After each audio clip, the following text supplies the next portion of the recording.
નમસ્કાર મિત્રો, આજે આપણે સાંભળીશું શ્રી વટ સાવિત્રી વ્રતની વાર્તા.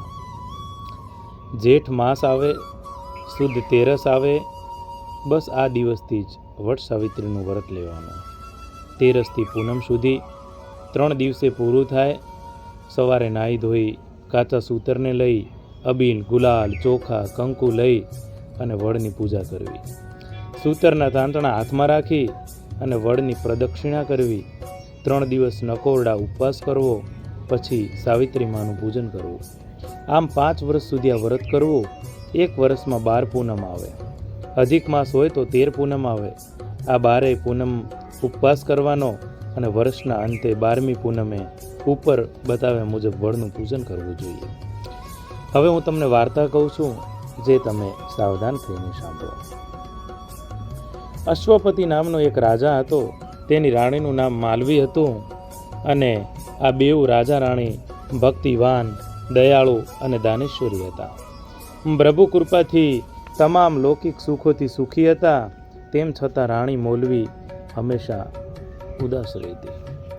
તેને એક જ વાતની ખોટ હતી કે પ્રભુએ આટલું બધું સુખ આપ્યું છે, કોઈ વાતની કમી નથી રાખી, પરંતુ એક સંતાનનું સુખ આપ્યું નથી, એનાથી અળગા રાખ્યા છે. રાજા અશ્વપતિ રાણી માલવીને ઘણું આશ્વાસન આપે છે, પણ રાણીનું મન માનતું નથી. એક દિવસ રાજાએ માલવીને કહ્યું, રાણી, આજથી હું સાવિત્રી દેવીની આરાધના કરવા જાઉં છું અને તેમની કૃપાથી આપણે ચોક્કસ મનોકામના પૂર્ણ થશે, એમ કહી અને રાજા તો ચાલ્યો ગયો.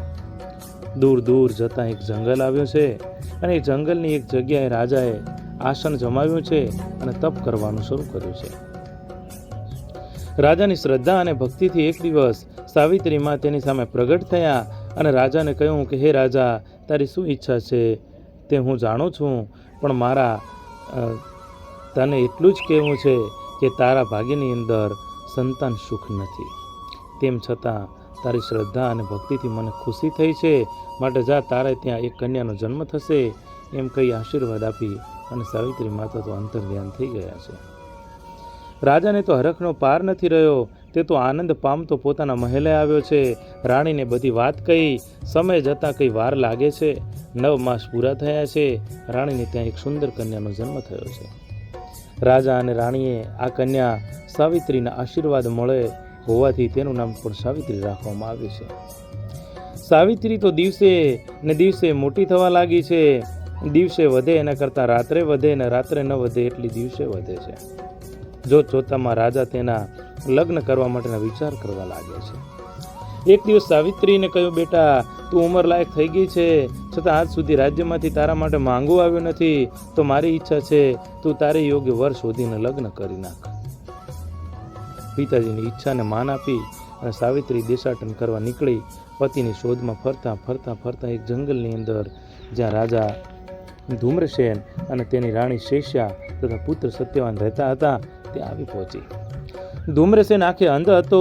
સાવિત્રીએ જ્યારે સત્યવાનને જોયો ત્યારે તેને મનમાં સંતોષ થયો કે બસ આજ મારો જીવન સાથી. પ્રધાનને વાત કરી. પ્રધાને રાજા ધૂમ્રસેનને વાત કરી.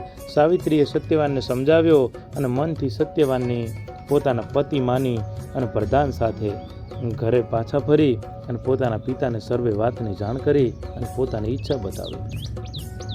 આ વાતને થોડા દિવસો થઈ ગયા છે. એક દિવસ રાજા બેઠા હતા, ત્યાં તો નારદજી કરતાલ તંબુરો વગાડતા નારાયણ નારાયણ જપતા જપતા ત્યાં આવી પહોંચ્યા છે. રાજાએ તેમને પ્રણામ કર્યા. આસન પર બિરાજવાનું કહ્યું છે. નારદજીએ આસન ઉપર સ્થાન લીધું. એ જ સમયે સાવિત્રી ત્યાં આવી પહોંચી.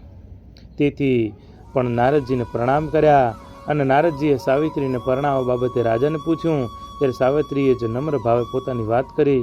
સાવિત્રીની વાત સાંભળી અને નારદજીએ કહ્યું કે હે રાજા, સાવિત્રીએ પોતાનો યોગ્ય વર શોધ્યો છે. પણ એમ કહી દેવર્ષિ બોલતા બોલતા અટકી ગયા.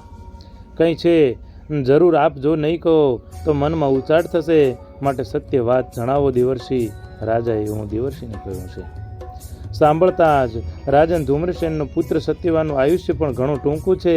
આજથી 1 વર્ષ બાદ તેનું મૃત્યુ થશે. બસ એટલા માટે જ હું કે અટકી ગયો હતો. પરંતુ સાવિત્રીએ નક્કી કર્યા પ્રમાણે તેના લગ્ન સત્યવાન સાથે જ કરજો. ભાવિ પ્રબળ છે, લખ્યા લેખ મિથ્યા થવાના નથી. ભગવાન નારાયણ સૌનું કલ્યાણ કરે. એમ કહી નારાયણ નારાયણ કરતા દિવસથી નારદ મુનિ ત્યાંથી ચાલ્યા ગયા. નારદજીની કહેલી વાત ઉપર વિચાર કરી અને રાજાએ સાવિત્રીને સમજાવવાની ખૂબ મહેનત કરી, પરંતુ સાવિત્રી તો એકની બે ન થઈ. તેથી રાજાએ સાવિત્રીને લગ્ન કરી નાખ્યા છે. સાવિત્રી તો પોતાને ફાળે આવતું કામ ઝડપથી પતાવી સત્યવાન સાથે જંગલમાં સાસુ સસરાની સાથે ચાલી જાય છે, જેથી સત્યવાનને કંઈ પણ થાય તો પોતે સાથે જ હોય. આમ એક દિવસ સત્યવાન જંગલમાં લાકડા લેવા માટે જાય છે. સાવિત્રી પણ સાથે જ જાય છે. સાવિત્રીએ એક જગ્યાએ બેસાડી સત્યવાન લાકડા કાપવા માટે ઝાડ પાસે ગયો છે. જ્યાં કુવાડીનો ઘા કરવા જાય છે, તરત જ એને ચક્કર આવી ગયા અને એ નીચે પડી ગયો છે. સત્યવાનને નીચે પડતો જોઈ અને સાવિત્રીને દોડતી દોડતી ત્યાં આવી ગઈ છે. સત્યવાનનું માથું ખોળામાં લઈને રડવા લાગી છે. સત્યવાનનું શરીર ઠંડુ પડવા લાગ્યું છે. એવામાં સાવિત્રીએ જોયું કે મહાબળવાન વીરપાડાની સવારી ઉપર પોતાની પાસે આવી રહ્યા છે. તેમના હાથમાં એક ગદા છે, બીજા હાથમાં મૃત્યુધારા છે. જ્યાં પોતાની પાસે આવ્યા ત્યાં સાવિત્રી તેમને ઓળખી ગઈ. અરે આ તો યમરાજા છે એમ બોલી ઉઠી.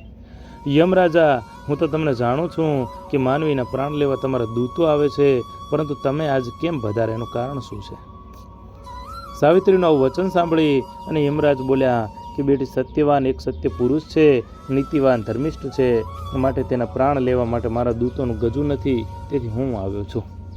આટલું કહેતા તો યમરાજાએ સત્યવાન ઉપર મૃત્યુ પાસ નાખ્યો અને સત્યવાનનો પ્રાણ તેના શરીરમાંથી ખેંચી લીધો. અને સત્યવાનના આત્માને લઈ અને યમરાજ ચાલવા માંડ્યા. યમરાજને જતા જોઈને સાવિત્રી પણ તેમની પાછળ પાછળ ચાલવા લાગી. સાવિત્રીને પોતાની પાછળ આવતી જોઈ અને યમરાજ બોલ્યા, તું ઘણી આવી ગઈ છે, હવે અહીંયાથી તું પાછી વળી જા. મારી પાછળ આવવાનો કોઈ અર્થ નથી. હવે તારાથી મારી પાછળ ન અવાય એમ યમરાજ સાવિત્રીને સમજાવે છે. સાવિત્રીએ કહ્યું કે પ્રભુ, મારી પ્રતિજ્ઞા છે, મારા પતિ જ્યાં જાય ત્યાં હું પણ એમની પાછળ જાઉં, અને સાથે સાથે આપ જેવા પવિત્ર પુરુષનો સંગ થયો છે, માટે સંબંધની દ્રષ્ટિએ હું પાછળ આવીશ. અને હા, આપે મને દીકરી કહી છે, તેથી દીકરી બાપની પાછળ આવવાનો હકદાર છે. એ દાવે હું પાછળ આવું છું. મહાપુરુષ તો પતિવ્રતા ધર્મનો પાળવાનો ખાસ આદર્શ આપે છે અને તેને ધર્મ ગણાવે છે. તો મહારાજ, એ ધર્મ પાળવામાં મને તમે શા માટે રોકી રહ્યા છો? સાવિત્રીની વાત સાંભળી યમરાજ ઘણા ખુશ થયા અને બોલ્યા, બેટા, તારી ચાતુર્ય ભરી વાણી સાંભળી હું તારા ઉપર પ્રસન્ન થયો છું. મારી બેટી, તું મારી પાસે જે વરદાન માંગે તે માંગી લે, પરંતુ પાછી વળ.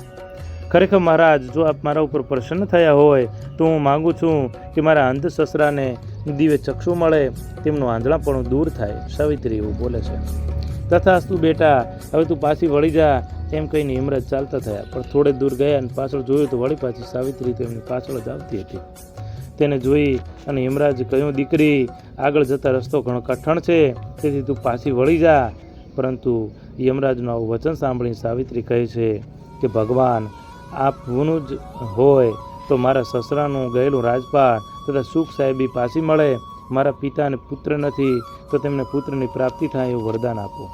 તથાસ્તુ કહી અને યમરાજ તો ચાલવા લાગ્યા છે અને કહ્યું કે દીકરી, હવે તું પાછી વળી જા. મહારાજ, આપ તો પરમ પવિત્ર પુરુષ છો અને મહાપુરુષોએ કહ્યું છે કે એવા પુરુષનો સંગ સદાય કરવો, અને આપ તો મને જવાનું કહો છો, તો હું કેમ જાઉં? સાવિત્રીના મધુર વચનો સાંભળી અને યમરાજે કહ્યું, દીકરી, આવી તારી મધુર વાણી સાંભળી મને તૃપ્તિ થતી નથી, પરંતુ મારા રસ્તે હવે તારાથી જવાય નહીં. માટે તારા પતિના આત્મા સિવાય હજુ પણ હું તું જે વરદાન જોઈએ એ માંગી લે અને પાછી વળી જા. આ સાંભળી અને સાવિત્રી બોલી કે હે યમરાજ, આપે જો ખરેખર આપવું જ હોય તો મારે બળવાન એવા 100 પુત્રો થાય એવું વરદાન આપો. સાવિત્રીને ગમે તેમ કરી પાછી વળવા માટે ઉતાવળમાં યમરાજ ચૂકી ગયા અને બોલ્યા, તથાસ્તુ. દીકરી, એમ જ થાય અને હવે તું પાછી વળી જા. સાવિત્રી બોલી, મહારાજ, હવે તો મારાથી પાછી જવાય જ નહીં, કેમ કે આપે મને 100 પુત્ર થાય એવો આશીર્વાદ આપ્યા છે, એટલે મારા પતિ વગર એ તો અશક્ય છે. મારા પતિને તો આપ લઈ જાઓ છો, તેથી હું મારા પતિ સિવાય કેમ પાછી વળું? શું આપનું આપેલું વચન મિથ્યા જશે? યમરાજ બોલ્યા, સાવિત્રી, તે પતિવ્રતા ધર્મના બળે તારી ચાતુર્ય વાણીથી મને પરવશ બનાવ્યો છે. અને તારી સતીત્વની સામે આજે મારી હાર થઈ છે. દીકરી, મારું આપેલું વચન કદાપી મિથ્યા ન થાય, માટે લે આ તારા પતિનો આત્મા આનંદથી તારી સાથે લઈ જા અને જા, તારા પતિનું આયુષ્ય 400 વર્ષ કરી આપું છું. માટે જા, સુખી થા, મારું વચન છે કલ્યાણ મસ્તુ કહી અને યમરાજ અંતર્ધ્યાન થઈ ગયા. સાવિત્રી તો જંગલમાં પોતાના પતિની દેહ પાસે આવી અને તેના મસ્તકને પોતાના ગોદમાં લઈ અને માં સાવિત્રીનું રટણ કરવા લાગી છે. અને થોડી વારમાં તો તેના પતિ સત્યવાન આંખો ખોલી અને સાવિત્રીને કહ્યું, સાવિત્રી, મને એક ભયંકર સપનું આવેલું. તેમાં કોઈ બળવાન પુરુષ પાડા ઉપર બેસીને આવ્યો અને મારી આંખ ખુલી ગઈ હતી, પણ તે એને રોક્યો અને મને તેની પાસેથી છોડાવ્યો અને મારી આંખ ખુલી ગઈ. સાવિત્રી બોલી, હે નાથ, તે સ્વપ્ન ન હતું પરંતુ સત્ય ઘટના હતી. અને સાવિત્રીએ બનેલી બધી વાત કરી અને પછી પોતાના ઘર તરફ ચાલ્યા ગયા. આ તરફ સત્યવાનના માતા પિતાને ચિંતા થવા લાગી કે હજુય દીકરો ને વહુ આવ્યા નહીં. દીકરા વહુને શોધો ધૂમ્રસેન નીકળી પડ્યો છે. ચાલતા ચાલતા એક ઝાડ જોડે અથડાયો, ત્યાં જ તેમની આંખો ખુલી ગઈ અને તેમને બધું સ્પષ્ટ દેખાવા લાગ્યું છે. સામેથી દીકરાની વહુ આવે છે તેવું દેખાયું અને સામે ચાલ્યા અને તેમને ઘરે લઈ આવ્યા છે. ઘરે આવીને સત્યવાને બધી વાત કરી. સત્યવાનની વાત સાંભળતા બધા દંગ થઈ ગયા અને સાથે સાથે સત્યવાન જીવતો પાછો આવ્યો. તે બધા આનંદનો પાર ન રહ્યો. એટલામાં તો ધૂમ્રસેન રાજાનો પ્રધાન આવ્યો અને ખબર આપી કે મહારાજ, જે રાજા સામે આપણે હાર થઈ હતી એને આપણું રાજ્ય પડાવી લીધું હતું. તે રાજાનું બીજી લડાઈમાં મૃત્યુ થયું છે અને આપણે આપણું રાજ્ય પાછું મેળવ્યું છે, માટે આપને હું લેવા આવ્યો છું. માં સાવિત્રી દેવીની કૃપાથી, સાવિત્રીના પતિવ્રત ધર્મથી, યમરાજના વરદાનથી સાવિત્રીને 100 પુત્રો થયા અને તેણીના પિતાને ત્યાં પણ એક પુત્ર થયો. આમ સર્વે વાતે આનંદ મંગળ થઈ ગયો. હે સાવિત્રીમાં, જેવા આપ સતી સાવિત્રીને ફળ્યા તેવા આપ સૌને વ્રત કરનારને, સાંભળનારને, વ્રતની કથા સંભળાવનાર, કહેનાર સૌને ફળજો. બોલીએ શ્રી વડ સાવિત્રી માત કી જય. કૃષ્ણ કનૈયા લાલ કી જય.